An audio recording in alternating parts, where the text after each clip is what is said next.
Assalamualaikum warahmatullahi wabarakatuh. Teman-teman yang insyaallah dirahmati Allah, di dalam Al-Quran, Allah menceritakan kepada kita tentang sebuah kisah. Orang yang ketika berhadapan dengan Allah setelah wafatnya, dia menyesal karena dia tidak mempersiapkan cukup selama dia berada di dunia untuk menghadap kepada Allah Subhanahu wa Ta'ala. Orang ini berkata kepada Allah, Rabbi laula akhartani ila ajalin qarib fa'asaddaqa wa akum minas solihin. Dia berkata ketika dia sudah wafat, lalu kemudian melihat amal-amalnya belumlah cukup, amal-amalnya masih jauh daripada cukup. Maka dia berkata, Ya Allah, aku merasa amalku belum cukup, dan andai aku bisa untuk kembali lagi ke dunia, walaupun aku diberikan waktu yang sangat sempit, maka aku pasti akan memilih satu amal yang aku pikir akan menyebabkan diriku menjadi orang-orang yang soleh dan berbeda keadaannya seperti sekarang. Apa yang dia pilih? Allah sebutkan di dalam Al-Quran, fa'asaddaqa. Maka kalau mereka diberikan waktu yang sempit untuk mereka bisa memperbaiki amal-amal mereka, supaya mereka kembali kepada Allah dengan keadaan amalnya cukup, maka mereka pasti akan memilih bersedekah. Fa'asaddaqa wa akum minas solihin. Dan dengan sedekah itulah kami berharap bahwa kami termasuk orang-orang yang bisa memenuhi amal-amal kami, termasuk orang-orang yang soleh ketika berjumpa dengan Allah Subhanahu wa Ta'ala. Kenapa amal sedekah, teman-teman sekalian? Karena amal sedekah mungkin adalah amal yang ketika kita diberikan waktu yang paling singkat, tapi bisa menghasilkan kemaksimalan pahala yang kita inginkan.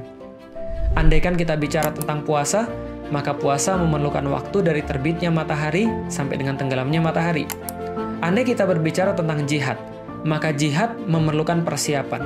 Jihad memerlukan tenaga yang tidak sedikit, dan tentu saja waktu yang sangat panjang. Walaupun bisa jadi jihad memiliki derajat tersendiri yang sangat tinggi di hadapan Allah Subhanahu wa Ta'ala. Bahkan ketika kita berbicara tentang sholat, amal yang pertama kali dihisab. Tapi sholat memerlukan waktu, sholat memerlukan wudhu, sholat memerlukan ilmu, dan tentu saja sholat memerlukan khusyuk yang tidak bisa terburu-buru. Maka amal apa yang ketika kita diberikan waktu yang singkat, tapi menghasilkan banyak sekali keluasan dan ketinggian pahala? Maka amal itu adalah amal sedekah. Dan berbicara tentang sedekah, maka ada jenis-jenis sedekah. Ulama menggolongkan ada sedekah yang biasa. Ada lagi sedekah yang bersifat berterusan. Seperti ketika kita membangun masjid, seperti kita mensedekahkan Al-Quran, seperti kita mensedekahkan ilmu, selama kemudian ada yang bisa dinikmati oleh orang-orang yang disedekahi itu, maka dia tetap akan memberikan manfaat yang sangat luar biasa. Berarti tidak hanya waktu yang sempit, menghasilkan pahala yang besar, tapi juga pahala yang berterusan. Maka ini yang disebut dengan sedekah jariyah. Sedekah jariyah adalah salah satu yang tetap dinikmati oleh orang-orang yang bersedekah walaupun dia sudah wafat. Maka dia akan terus mengalirkan pahala-pahala ketika sedekah ini tetap bermanfaat dan tetap ada yang menikmati. Sedekah jariyah ini yang kemudian dikatakan sebagai salah satu amal di antara amal-amal yang lain yang masih tetap mengalir walaupun manusia sudah meninggal. Karena itulah teman-teman sekalian, saya dan Ustadz Hafiz Abdurrahman menginginkan agar bagian-bagian pahala ini juga kita dapat nikmati bersama-sama.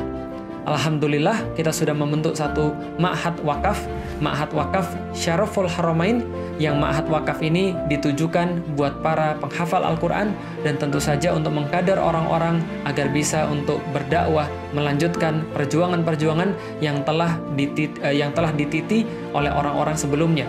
Ma'had Syaraful Haramain alhamdulillah sampai saat ini sudah mengumpulkan seratusan santri yang insya Allah siap untuk menimba ilmu, dan ke depan insya Allah akan ada 200-400 lagi mereka yang kita akan ajak untuk bareng-bareng belajar di Ma'had Wakaf Syaraful Haramain. Kita berharap dan kita berdoa pada Allah bahwa Ma'had Wakaf Syaraful Haramain ini akan seperti kemegahan dan manfaat yang diberikan oleh Al-Azhar di Mesir. Karena itulah kita mengajak pada teman-teman sekalian semuanya bahwa ada murid-murid, ada santri-santri yang mereka sangat berpotensi, mereka sangat ingin belajar, mereka sangat ingin untuk menjadi orang yang soleh, namun mereka terkendala banyak hal, termasuk terkendala biaya. Karena itulah kita mengajak teman-teman sekalian insya Allah dirahmati Allah untuk bersedekah jariyah dalam bidang pendidikan.